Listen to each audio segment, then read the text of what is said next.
So today I learned human genetics. We have this coat of arms of the biological function can be understood in two ways, using either biochemistry or using genetics. So it was obviously about genetics, and so we have this pedigree here, and this is going to explain the X-linked inheritance. We're going to use this square to represent the male and the circle for female, and this colored one represent a phenotype or trait that is expressed.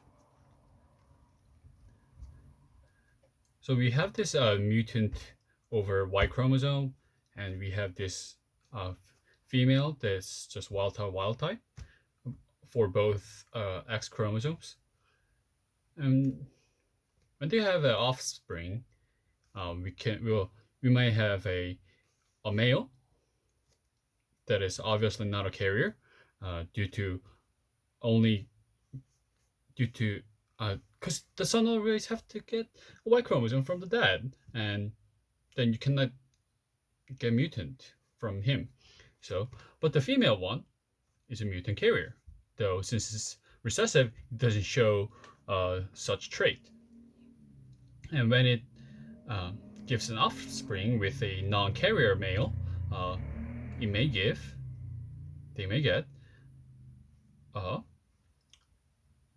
they may show the trait for 50% chance, because there's two X chromosomes to give for males, and it's a 50-50 chance. So from this, this is an example of red-green colorblind, which actually 8% of male are. Yeah, so 8% of males are red-green colorblind, and the feature we can get, the feature of the X-linked inheritance, we can figure out from this pedigree is that number one is that it predominantly shows in male, as it is shown over here, and number two, affected male don't transmit to sons. We see it over here that it is impossible for the affected male to transmit the mutant gene to its male offspring, because the X-linked the male transmitted creature must give the Y chromosome to its offspring. And number three, carrier female has a 50% chance of sons getting affected, which is shown over here, as due to its 50-50 chance of giving either the wild type X chromosome or the mutant X mutant chromosome.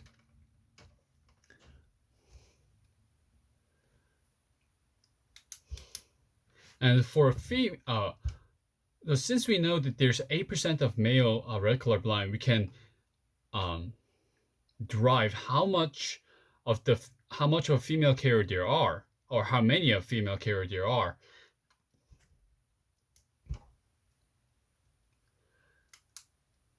And that is 16%. Why? Because, so for male, is that if you randomly picked an X chromosome from the population, it shows that if you were to pick a random X chromosome for a population, we have 8% chance that it is a mutant X chromosome, and that's what it's saying. So for female carriers, since they have two X chromosomes, a pair of X chromosome, so we have 8% chance for one chromosome, we have another 8% chance for one chromosome. So we have in total 8 plus 8, 16% of female carrier in the whole population. And number two, we have this autosomal dominant inheritance. Autosomal means a non-sex related chromosome. So we have another pedigree here. So we have this male mutant wild type. Since it's dominant, it shows the trait, and we have this wild type female. And when they have baby offspring, we have this like half of their offspring, regardless of their sex, shows the mutant gene, and so on. And this is an example of Huntington's disease. And the feature or the rules that we can figure out from this autosomal dominant inheritance is the number one, about 50% of offspring is affected, as is shown here, because it's either going to give one or the other for this mutant or wild type. So it's 50% chance. Number two is equally and this inheritance equally affects male and female because it is autosomal, so non-sex related. Number three is the unaffected never transmit the mutant to its offspring because they just don't have it. If there's a carrier, since the mutant gene is dominant, it's going to show. So the unaffected is purely clear from the mutant gene. Number four, it never skips generation, because due to the rule number three, it cannot skip generation. It won't just show the mutant gene won't show from a parent who didn't show any symptom.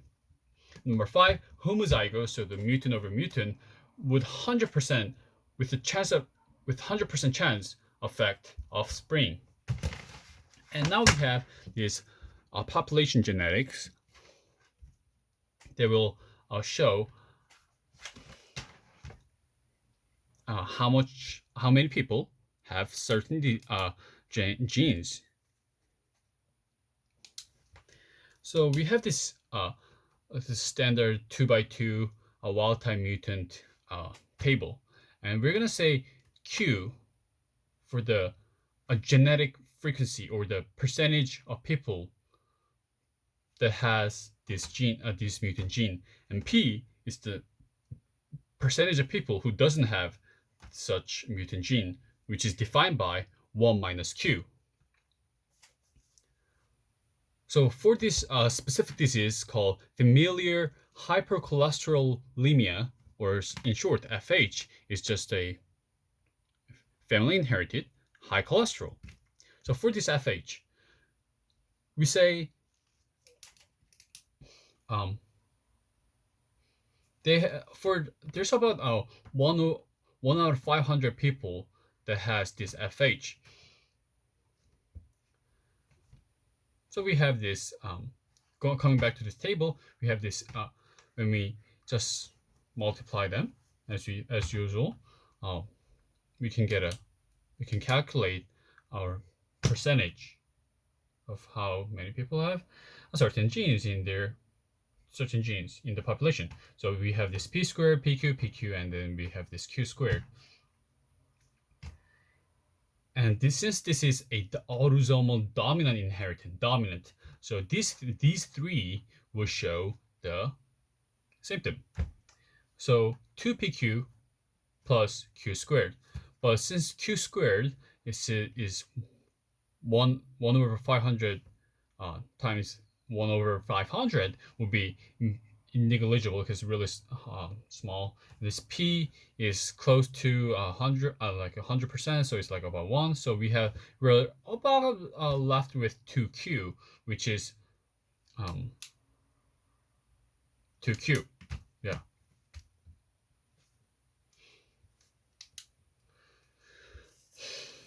So the frequency of disease is 1 over 500, and the frequency of mutation is, so this 2Q represent the frequency of the disease. So the Q, the percentage of people that has this autosomal dominant inheritance gene is 1 over 1,000. And next one, we have this incomplete penitence, incomplete penitence. There's an early onset breast cancer, which is, we also wrote it as BRCA1 and BRCA2. The carrier females have 60% lifetime risk of having a breast cancer.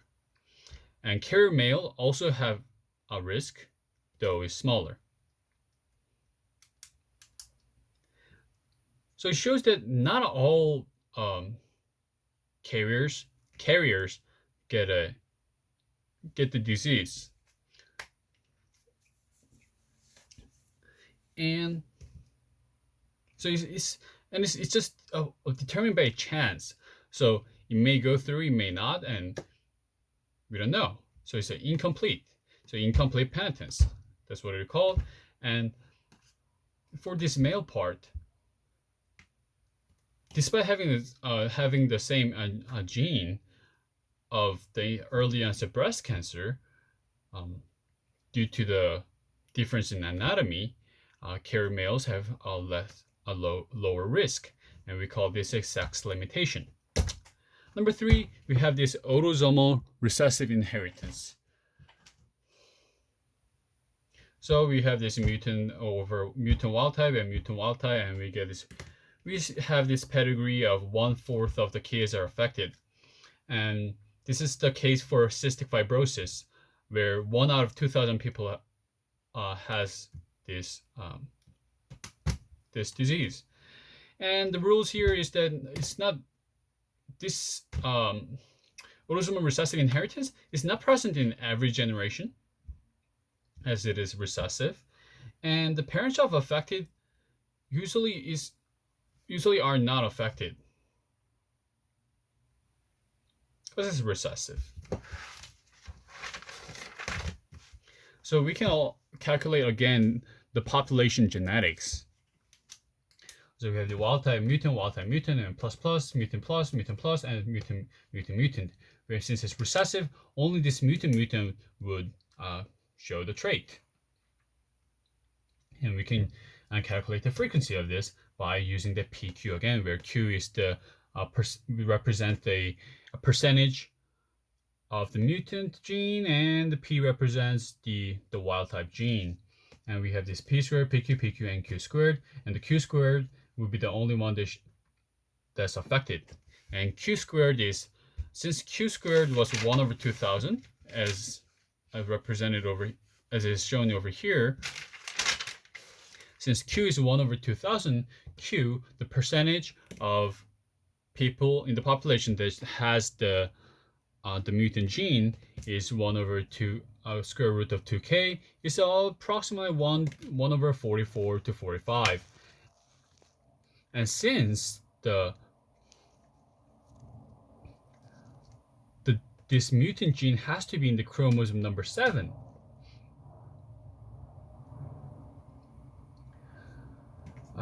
we have 44 chromosomes, 44% of chromosome number 7.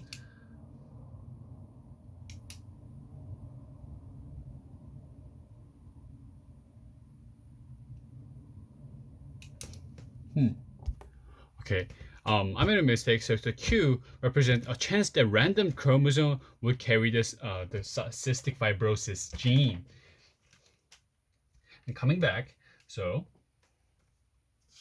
and this Q squared is the only one that's affected, and to the cystic fibrosis as it is recessive. So we have the same thing goes. So the Q, a chance the random chromosome will carry the cystic fibrosis gene, is 1/44. And since we have a pair of chromosome for each chromosomes, we can double the chances. So 2 times the 1/44 is 1/22, and that is approximately 5%. And we can say that about 5% of population carries the cystic fibrosis gene. Number 4. So now we're going to real human genetics. So we have this pedigree here, and we can say, oh, this is a autosomal recessive inheritance, because both parents doesn't show the symptoms, so it's recessive, and it only shows in the 1/4 of their offspring. Yeah, it's a real autosomal recessive. But how can we tell it's an autosomal recessive? It may have been due to the environment, the product of environment, or it was just a fluke of for just a sheer luck, sheer chance. So it's really hard to tell the real human genetics or that some certain diseases from gene or not. And real human genetics is prone to error due to such many factors. And unlike fruit flies, humans don't generate that much of offspring of thousands, so it's hard to quantify. So the last one is about the Archibald Garrett and alkaptonuria. So this is a name of a guy, and this alkaptonuria is alkapto alkapto is black in Latin, and urea is urine. No, alkaptone is black and urea is urine. And so black urine, I should have read about it recently from another book. So yeah. Anyway, so in the late 1900s. It's from the 1900s. So in 8 of the 7 cases of the alkaptonuria, the babies were from the first cousin marriage. And the first cousin marriage is not a totally common thing. So does Garrett know that this is a gene related? And the pedigree of the alkaptonuria goes like this, where this carrier, the mutant wild type carrier marries and then gives offspring, and we have this 50% chance that they can be the carrier or not. So we have this 50% chance and 50% chance going for them, and then they marry other probably non-affected not unaffected, but the wild type. They marry the wild type, and then they give offspring, which is another 1/2 chance whether they carry the gene or not. And since if both discuss marriage, and we have a fair shot that for a 50% chance, from here, we get this offspring with the symptom. And so we went through 1, 2, 3, 4. I don't know. So the chance is not that low. It's pretty common. And the chemical that turns urine black is called a homogenetic acid, in short HGA. Looks like that. So it's a type of amino acid, and what this Gary did was he feed more protein to the baby and observed that the baby produced more black stuff. So he conjectured that this protein turns into normally something else, to this HGA, and normal wild type human would just digest it in their body, but this special baby can't, and just like let the HGA out and turns urine black. So that's what happened, and that's how he knew that this alkaptonuria disease was genetic disease. Yay.